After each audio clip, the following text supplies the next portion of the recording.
Cumprimento os irmãos com a paz do Senhor. Amém.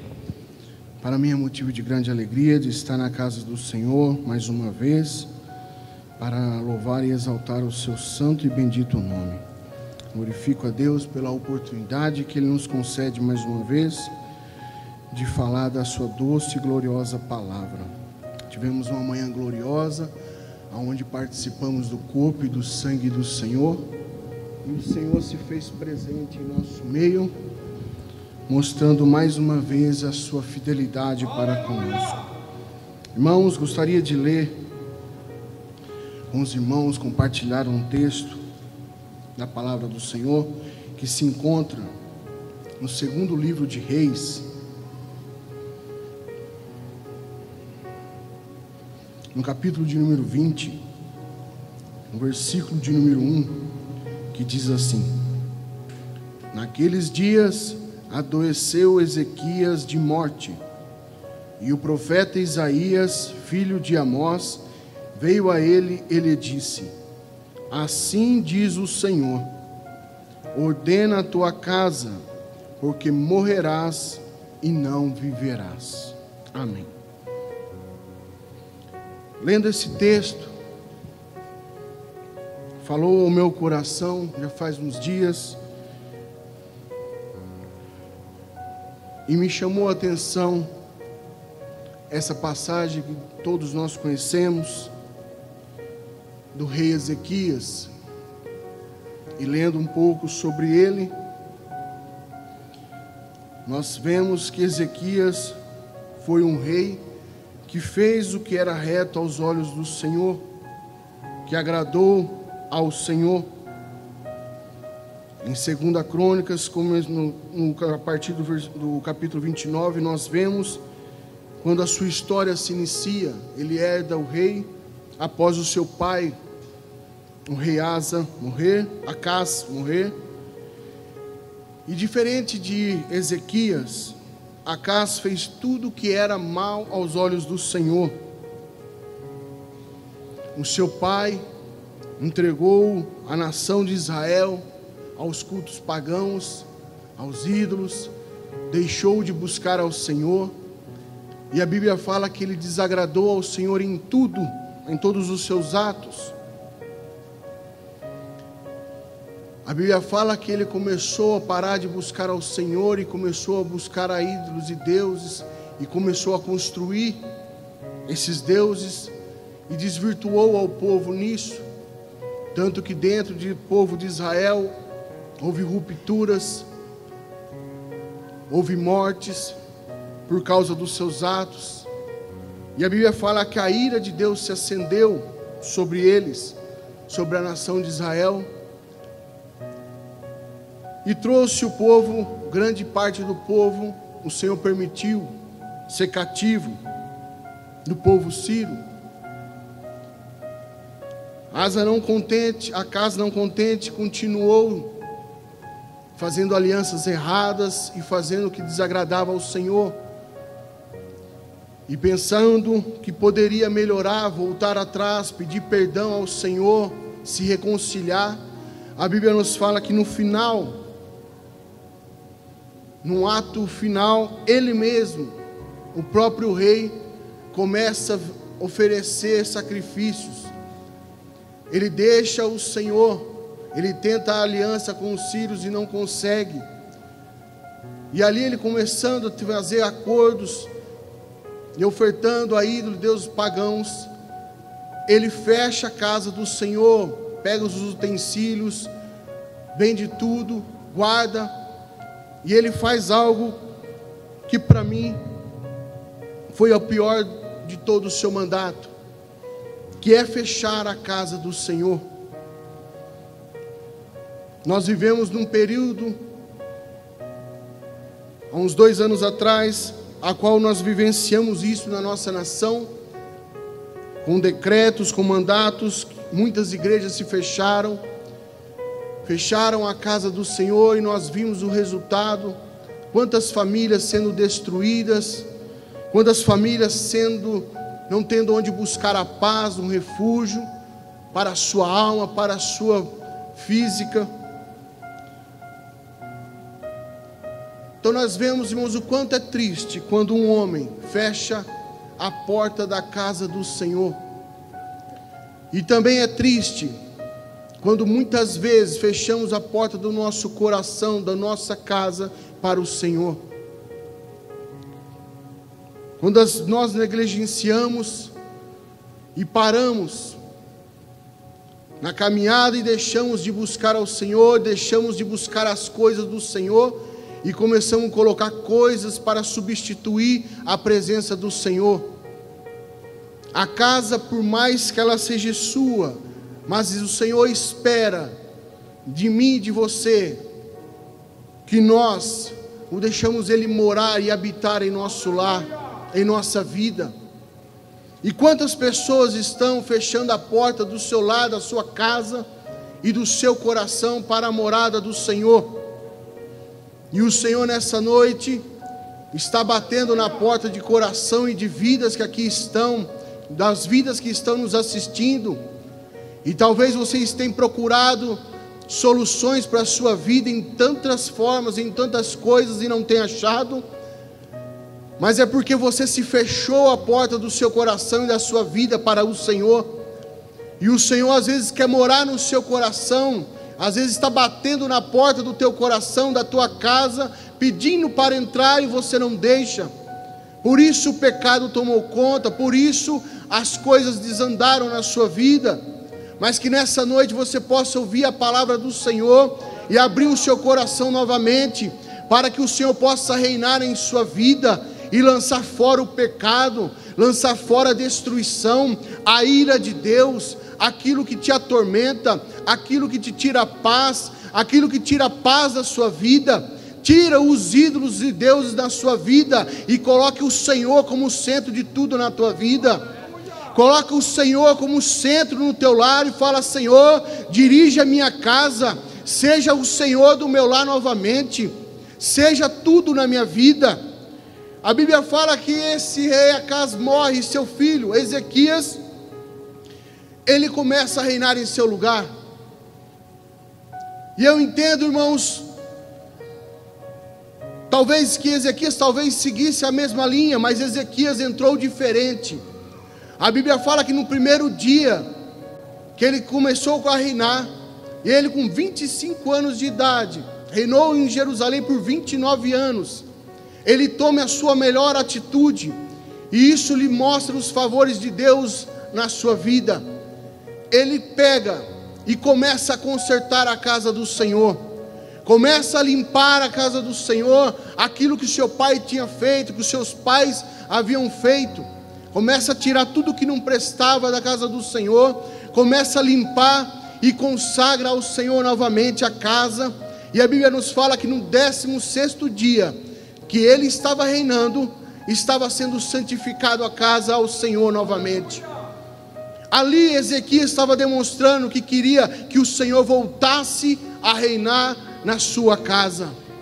Ali Ezequias estava dizendo: Senhor, queremos que a tua presença volte a reinar na nossa vida, queremos que o Senhor volte a reinar em Israel, pois Israel está perdido, está sem solução, e com esse ato, Senhor, nós queremos entregar tudo ao Senhor. A Bíblia fala que Ezequias pega os levitas, os músicos, e começa a tocar ao Senhor, e consagra tudo ao Senhor. E a Bíblia nos fala que tudo que Ezequias fez, o Senhor lhe aprovou. No 2 Crônicas, no capítulo 31 e 22, diz assim: e assim fez Ezequias em todo a Judá, e fez o que era bom e reto e verdadeiro perante o Senhor seu Deus. Em toda a obra que começou no serviço da casa de Deus, e na lei, e nos mandamentos, para buscar a seu Deus, com todo o seu coração o fez e o prosperou. Vemos aqui, irmãos, que quando o homem coloca o seu coração, a sua casa, na dispensação do Senhor, e permita que ele more, permita que ele habite, permita que ele reina, as coisas prosperam. Ezequias tem um reinado próspero, abençoado, tudo vai bem na sua vida, apesar de algumas dificuldades que ele enfrenta, mas o Senhor dá vitória a ele.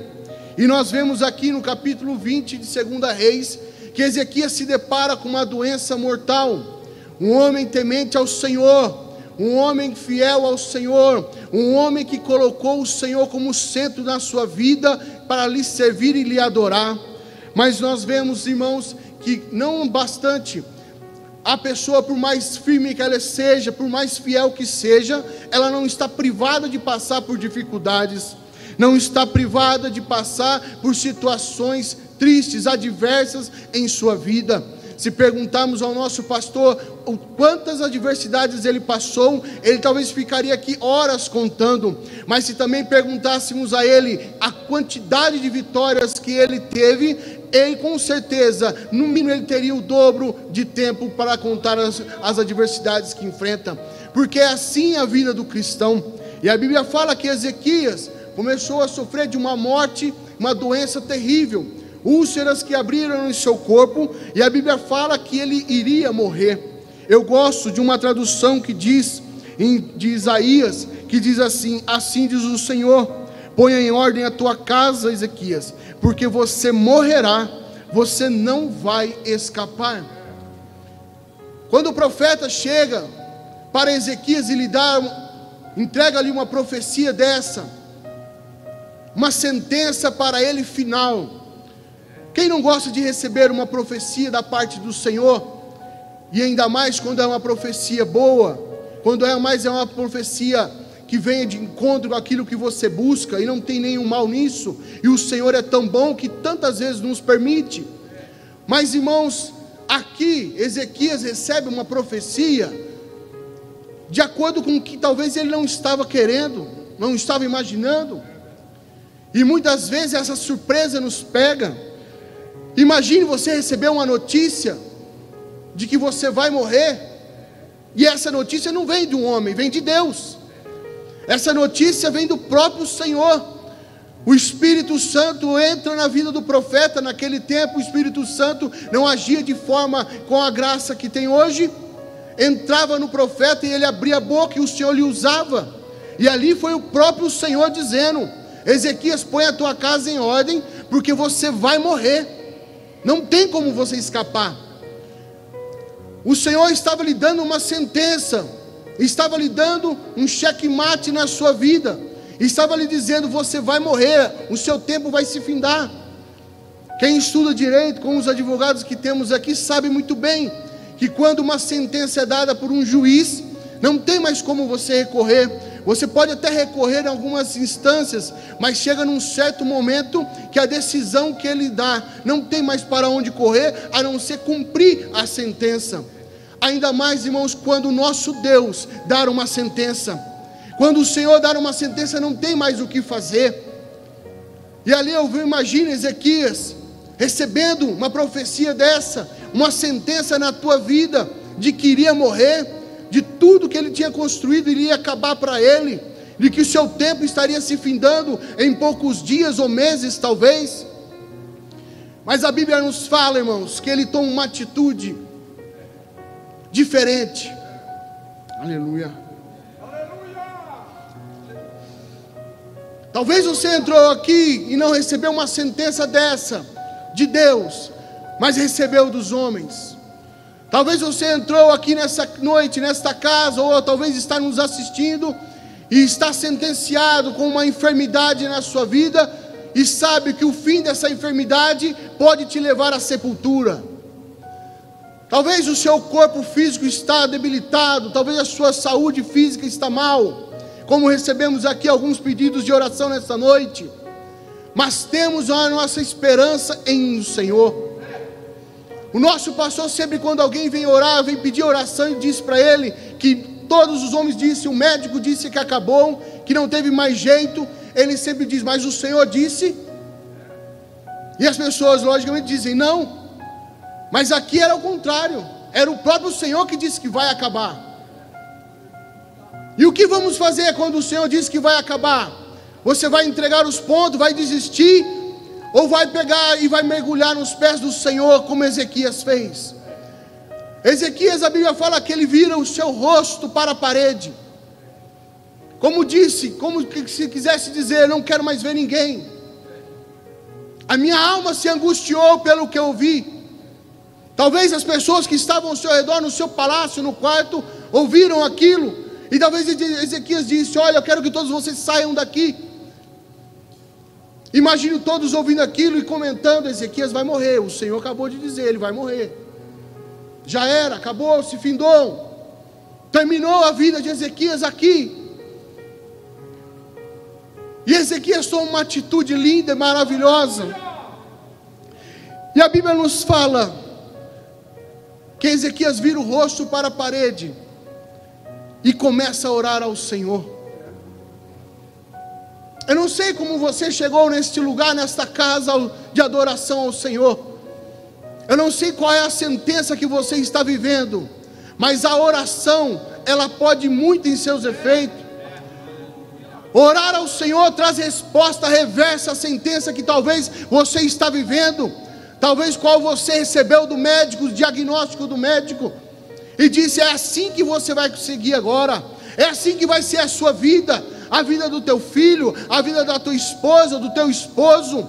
Mas eu tenho uma palavra de Deus nessa noite para você.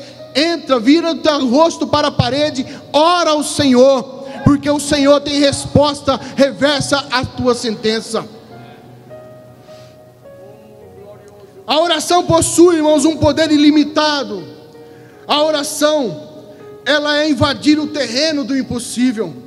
Orar provoca o sobrenatural da parte do Senhor.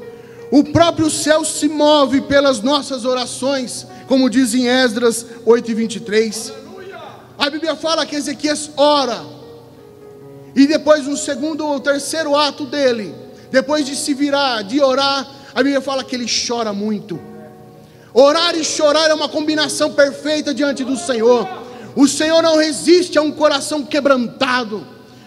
Chora aos pés do Senhor. Não sei como você entrou aqui nessa noite, mas o Senhor está dizendo a alguém aqui: ora, chora aos meus pés, porque eu tenho resposta reversa à tua sentença.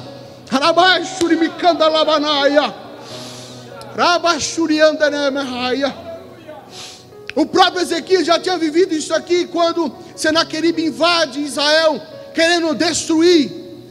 Ele ora, clama ao Senhor: coloque o povo para buscar ao Senhor. E o Senhor disse: esse rei, esse povo não vai entrar na cidade, eles não vão atingir flechas nenhuma aqui dentro, não vai haver morte, porque eu, o Senhor, vou aplacá-los. Eu não vou deixar isso acontecer. E a Bíblia fala que um anjo entrou no arraial dos assírios e matou 185 mil soldados. O Senhor traz história e resposta para o seu povo. O que dizer de Ana, que orou por um filho, sendo estéril, não podia ter filho, mas ela orou, fez um voto ao Senhor. E a Bíblia nos fala que Ana chorou amargamente. Ela chorou com a sua alma angustiada, mas teve resposta favorável da parte do Senhor. A sua vida estava sentenciada que não poderia ter filho, mas o Senhor reverteu e no seu ventre gerou um filho profeta, sacerdote. O Senhor tem bênção para a nossa vida. Aquilo que você talvez esteja vivendo neste momento pode ser ruim, mas a bênção do Senhor que vai vir sobre a tua casa, sobre a tua vida, sobre a tua família, vai ser maior do que o momento que você está vivendo. O momento é de angústia, o momento é de choro, mas vai ter um momento de chorar, é de alegria na tua vida. É de chorar de alegria, porque a nossa esperança está em Deus, a nossa esperança está em Jesus. Por isso eu te digo nessa noite: ora, chora, mas ora e chora aos pés do Senhor, porque Ele tem resposta para a nossa vida. E a Bíblia nos fala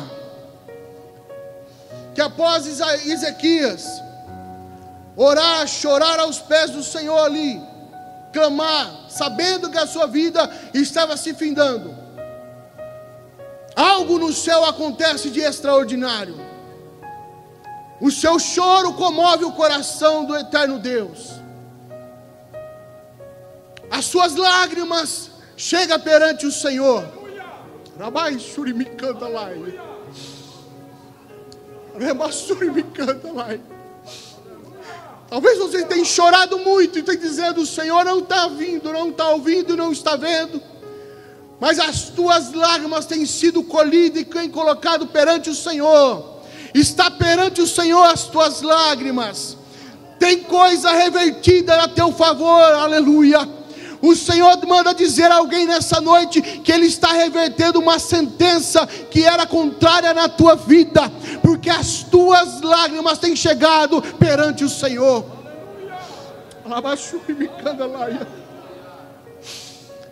Chorar resolve. O Senhor se comove. E a Bíblia nos fala que a resposta vem de imediato. A oração de Ezequias chega ao céu, o choro chega ao céu, e a resposta vem. A Bíblia fala que o profeta estava no pátio já para sair, mas quando ele estava no meio do pátio, o Senhor diz: Isaías, volta! Tu não vai sair com a sentença dessa não. Volta, porque eu tenho sentença revertida para o meu servo. Volta, Isaías, e diz para ele que eu estou lhe acrescentando 15 anos de vida, porque eu ouvi a sua oração, eu vi o seu choro, eu vi o seu clamor. O Senhor está dizendo: eu estou voltando com sentença reversa na tua vida, a teu favor. Aquilo que para você parecia perdido, o Senhor está dizendo: eu estou mudando, eu estou alterando. É perdido para você, mas eu estou mudando, porque o teu choro e as tuas lágrimas têm chegado perante o Senhor. Chorar resolve. Que dizer de um pai que chegou perante Jesus certa vez, com o seu filho endemoniado, e a Bíblia nos fala que ele chegou perante o Senhor e disse: Senhor, eu trouxe meu filho aqui, e o diabo tem atormentado a vida dele, tem jogado ele no fogo, joga ele no chão, e eu tenho sofrido muito vendo o meu filho dessa forma. Eu trouxe aqui para os seus discípulos e eles não conseguiram resolver, mas eu trouxe aqui para o Senhor, para ver o que o Senhor pode fazer por ele. Tem coisas, irmãos, que não tem como as outras pessoas fazerem na nossa vida. Tem milagre na nossa vida que depende única e exclusivamente do Senhor. Tem coisas que o pastor não consegue fazer, é porque é o Senhor que quer operar na nossa vida. O Senhor está dizendo: entrega aquilo que você não consegue a mim, confia aquilo que você não consegue a mim. Você tem colocado na mão de tantas pessoas, mas tem colocado na mão do Senhor? Tem colocado perante o Senhor, dizendo: Senhor, ninguém conseguiu resolver, mas está aqui, está nas tuas mãos. O Senhor é a única escapatória que eu tenho. E a Bíblia fala que aquele homem chegou e colocando perante o Senhor o seu filho. E o Senhor vendo aquele moço, desde a infância sofrendo, desde a infância sendo espancado pelo adversário das nossas almas, e o amor daquele homem, o amor do Senhor por aquele jovem, e o Senhor pergunta para ele: você crê que eu possa fazer isso?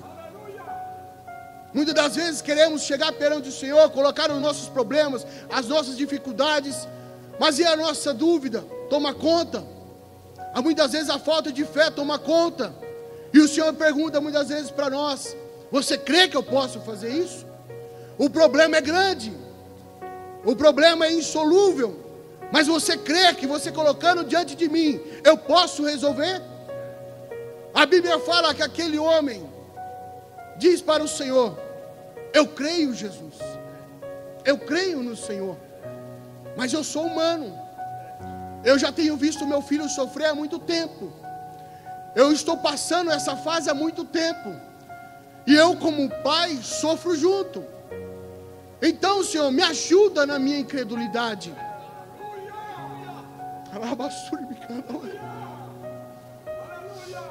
Eu estou sofrendo, mas eu creio no Senhor. E a Bíblia fala que aquele homem chorou. As lágrimas tomou conta dos seus olhos. E o Senhor, por um amor infinito, talvez aquele jovem estava sentenciado à morte por muito em breve, de tanto ser espancado pelo adversário. Talvez você que está me vendo aí, não aceitou esse Cristo, não conhece esse Cristo que nós pregamos. Talvez você está sendo espancado pelo adversário, o diabo tem feito o que quer na tua vida, mas essa noite o Senhor te convida a colocar-se diante dEle, abrir a porta do teu lar para Ele, e Ele vai repreender esse mal na tua vida, Ele vai repreender o mal na tua casa, Ele vai repreender aquilo que te aflige, aquilo que te leva à perdição, não importa o que seja. O importante é que quando chegamos na presença do Senhor, colocamos diante dEle e cremos nele, Ele resolve. A Bíblia fala que o Senhor repreende o mal da vida daquele jovem, diz para ele: não entre mais na vida dele, saia da vida dele, Satanás, e não entres mais. E a Bíblia fala que ele cai, as suas forças se esvaíram, mas não tem quem fica caído na presença do Senhor. O Senhor vai lá, levanta aquele jovem, o levanta novamente. Eu imagino aquele homem saindo de lá com a sua sentença revertida, a sua sentença de morte, de escravidão, de ser escravo do diabo, o Senhor mudando e ele saindo de lá feliz, alegre e exaltando o nome do Senhor.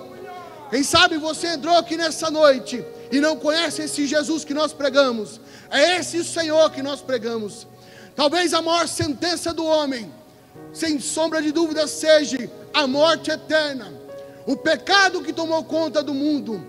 Mas se o pecado entrou por um homem, também entrou a salvação, o livramento por um homem. Um homem que se desprendeu do seu rei, da sua majestade, caminhou entre nós, fez tantos milagres, curou tantos, entregou a sua vida numa cruz. Mas a Bíblia nos fala que ao terceiro dia ele ressuscitou. E ele ressuscitou para a vida eterna, ressuscitou para reinar. E a Bíblia nos fala que todos nós estávamos debaixo de um jugo, estávamos condenados à maldição eterna, ao pecado. Não tínhamos como chegar ao céu, não tínhamos como ser ligado a Deus. Mas a Bíblia nos fala em Romanos 8:1, nenhuma condenação há para aqueles que estão em Cristo Jesus. Os que não estão em Cristo estão condenados. Os que estão em Cristo estão em perdição eterna, estão sendo sucateados ao inferno. Mas quem está em Cristo, nenhuma condenação há na tua vida. Deixa de ser escravo do diabo e venha servir a Cristo na liberdade. Deixa de servir a Satanás e venha servir a Cristo. Deixa para trás tudo aquilo que te prende ao mundo, tudo aquilo que te prende à idolatria, e sirva a Cristo nessa noite. A Bíblia nos fala em 1 João 3, no versículo 8, a parte B, que para isto se manifestou o Filho de Deus, para desfazer as obras do diabo. Se o diabo tem feito as obras, nós temos aqui o Senhor, o nosso advogado, que está aqui para desfazer as obras dele. E Ele quer desfazer as obras do diabo na tua vida. Mas para isso, você tem que abrir o teu coração e tomar uma atitude, arrancar aquilo que não presta e abrir e falar: Senhor, volte, reine no meu lar, reine na minha casa. Volta, Senhor, novamente. Talvez você se afastou, serviu ao Senhor por um tempo, mas por algum motivo desanimou. E o seu motivo, muitas vezes, geralmente as pessoas colocam as suas decepções, as suas dificuldades, as suas lamúrias no Senhor, como se Ele fosse a causa daquilo que nos acontece. Mas o Senhor tem paz, o Senhor tem esperança, o Senhor tem alegria, o Senhor tem consolo, o Senhor tem conforto. E quando você tirou o Senhor da sua vida, você tirou tudo isso da sua casa. Mas nessa noite o Senhor está dizendo: eu estou disposto a voltar ao teu lar, eu estou disposto a reinar na tua casa novamente. Eu estou disposto, porque o sangue de Jesus é aquele que nos purifica. A Bíblia nos fala em 1 João 1:7, na sua parte final: o sangue de Jesus Cristo é o que nos purifica de todo pecado. Você pode dizer: mas eu tenho muito pecado, eu tenho muitos pecados, já fiz muita coisa errada. Não estamos aqui para lhe apontar, mas estamos aqui para lhe dizer que não importa os teus pecados, não importa como você está afundado no pecado, o sangue de Jesus Cristo, vertido na cruz do Calvário, é poderoso para te purificar nessa noite. O sangue de Jesus Cristo é poderoso para te perdoar nessa noite. Ele é poderoso para lhe perdoar. Então, irmãos, a Bíblia nos fala em Romanos 6:23, porque o salário do pecado é a morte, mas o dom gratuito de Deus é a vida eterna por Jesus Cristo nosso Senhor. Se o pecado te condena, o dom gratuito de Deus é te dar a vida eterna nessa noite. Não saia daqui sem a vida eterna nessa noite. Não saia daqui sem abrir a tua porta da tua casa para o Senhor e dizer: Senhor, more no meu lar. E se um dia o Senhor morou e você arrancou ele, fala: Senhor, volte a reinar, porque o Senhor tem grandes coisas para fazer na tua vida. Assim eu agradeço a oportunidade em nome de Jesus.